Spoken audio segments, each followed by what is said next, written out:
Hi and welcome everybody. This video is all about the ultrasonic record cleaning machine that Vevor sent me. It was 2009 that Audiodesk introduced ultrasonic record cleaning for the first time. A revolution in record cleaning. Can you believe it? That's almost 15 years ago. Come 2025 and ultrasonic record cleaning is generally accepted as the best way to clean records. Vevor priced this unit below 150, which is an unbelievably low price. And if it does what it promises, it makes ultrasonic record cleaning reachable for everybody. So let's not waste any more time, unbox this box and see what is inside. I will fast forward this bit. After opening the box, the first thing you see is some packing material.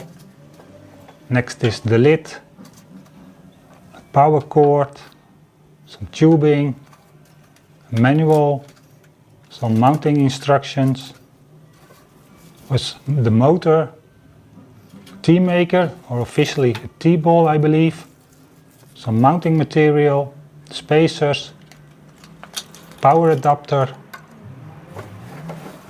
the drying rack and the lifter, and finally the unit itself. Let's quickly put it all together. First you need to loosen the two screws, otherwise the unit won't fit. Mount the unit exactly in the middle. As a guideline, the bolt and the center line on the backing of the case can help. Next, fix it into position.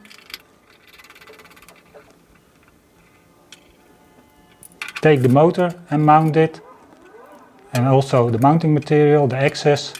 See if it can move freely. Next, remove the plastic from the spacers, mount it, and you're done. Now that it is all put together, of course I was curious, does it actually work? The unit looks good, but does it actually use ultrasonic power? So one of the first things I wanted to check was the specification of the ultrasonic power. And if you look up the specifications, it says it has 180 watts of ultrasonic power. To check this, I took this smart Wi-Fi plug with energy monitoring. This way I can check how much power does the unit take when I switch it on. With the app on my phone I can switch the unit on. With the unit on we can now check the energy consumption. In standby mode it is 2 watts. Now I switch on the ultrasonics and you can see that the power rating goes up to 148, 149 watts. Switching the unit back off, you can see it drop back to the 2 watts. Another fun way to check if your ultrasonics are working or you have any ultrasonic cleaning power in the bath is to doodle around with a pencil on the board.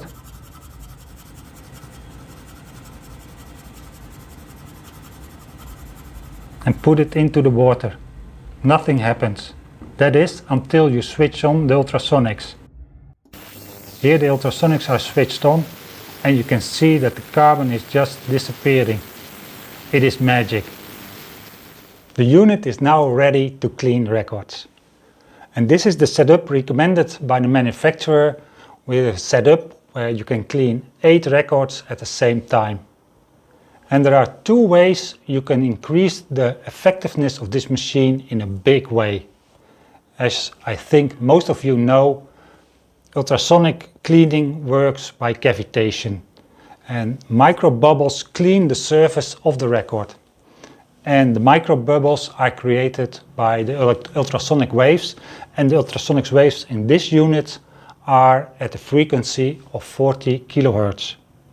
And I created a little experiment to show you what happens when those ultrasonic waves hit from the bottom the records on the side. I have this little tool and you can see here a small opening, and this is almost exactly the same opening as the space between 2 records.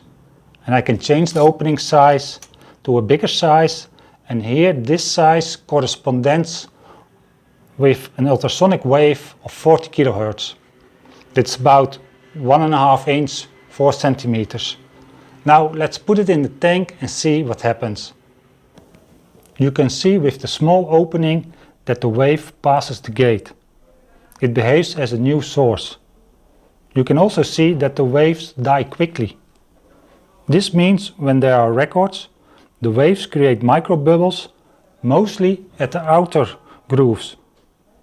The inner groove there will be less cleaned because less microbubbles will be created. Now we change from a small opening to a big opening. And what happens? You see immediately that the wave passes through. Also the amplitude is much bigger. More microbubbles are created. This at the outer groove, but also at the inner groove. You get a much better cleaning. And as you can see from the experiment, when the size between the records is as small as this gap, you really limit the amount of microbubbles created. When you increase the space to 1.5 inch, you get much better distribution of the microbubbles over the complete surface of the record. And there is something else that disturbs ultrasonic waves, and that is movement of water. The more movement of water you have, the less microbubbles are created. And as a general rule of thumb, it is said that when a record rotates by 1 minute per rotation, it moves about 1 liter. So if you have a tank of 6 liters, you have one record, it can move half the water, so 3 liters in this case. So it can move by 3 RPM. And I made a small list to show the different RPMs for the number of records. So for one record it is 3 RPM, for 2 records it is 1.5 RPM, for 3 records it is 1 RPM, and if you want to go with 6 records it is a half a rotation per minute. So the question is, how fast is this unit running? And I will switch it on. And as you can see, it is rotating pretty fast. These are 7 rotations per minute, 7 RPM. And if you want to make the cleaning more effective, you need to bring this down to something like 1 RPM. And to do that, you have to replace the power adapter. This is the power adapter that is delivered standard with the unit. And if you replace it with a unit, for example, something like this, which is adjustable, you can bring down the RPM. And I will bring it down from the 24 volts that is standard to something like 5 volts.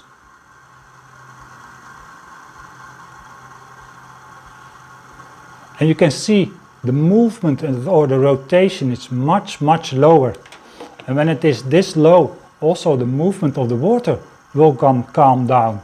And if the water calms down, the microwaves can create much more microbubbles, which will give a much more effective cleaning. This is the way that I normally use the machine. I put 2 spacers on the spindle, a record, 6 more spacers, the second record and the final spacer, and lock it in place. This way I can clean 2 records at the same time, and I do that in the top position and lower the records into the water. An alternative way would be to load the machine with the motor in the bottom position. This is maybe a little bit strange, but in some way it is maybe more convenient, as the side of the machine really help you guide the record onto the spindle. When you want to clean many records at the same time, it's maybe easier to take off the spindle, put it in some foam and then load the records one by one, and when it's all done, you place the complete spindle back in the machine. I think this is the most convenient way if you want to clean many records at the same time. There is one thing to be aware of. In 2022, the government of Great Britain gave a product safety warning for all Vevor ultrasonic cleaners. The report warned for the high risk of an electric shock. All kidding aside, here is the product safety report. If you scroll down, you see the risk type, an electric shock. If you scroll further down, you see a summary of the risk. The earthing terminal had not been locked against accidental loosening. Due to this, the earthing could likely not stop the device from electrocuting the customer if an issue occurred. We have no other option than to open the unit and look inside. Inside we can check the earthing terminal, and it will also give us a possibility to check the other things on the inside, how everything is built. Opening the unit, we can see the electronics that power the transducers, which are mounted at the bottom of the tank. There are 3. At the bottom right is the power connection, where also the earthing terminal is. And now let's see how the nut that is holding the earthing connection looks. Good news, it is a serrated flange nut. It's not the most elegant solution, but it works. Finally, the time has come to clean some records. Finally. To start the cleaning process, I usually do a pre-wash. And a pre-wash is simply rotating the records in the bath for 1 rotation.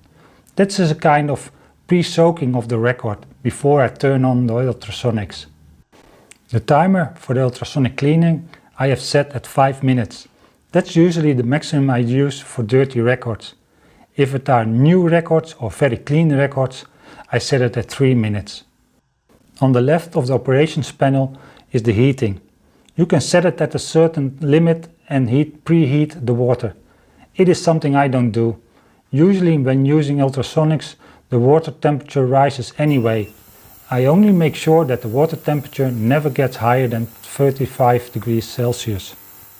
And while the records are cleaned automatically, now is a good time to see and try out the new tea maker that is included in the package. Let's make some tea.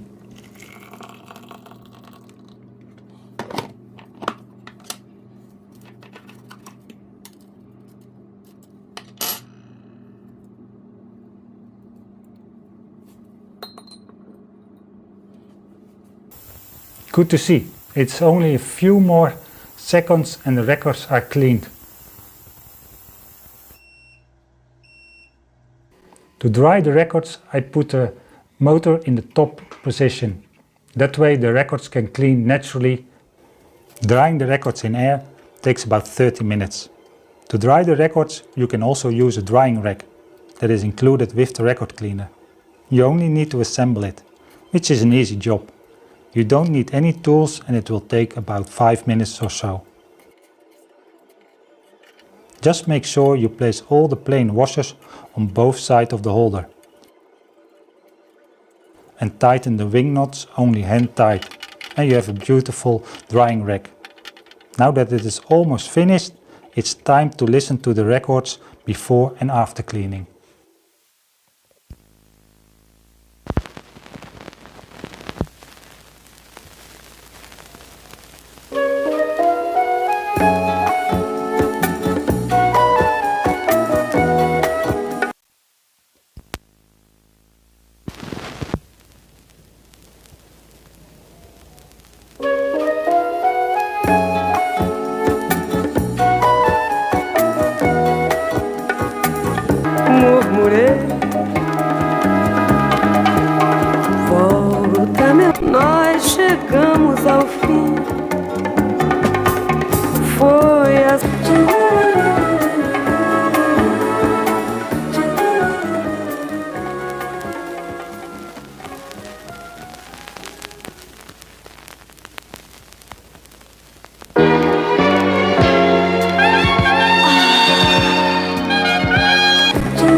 Listening to a freshly cleaned record is always fun. And I must say, this new tea bowl makes excellent tea. And it reminds me of the record cleaner. They are very similar.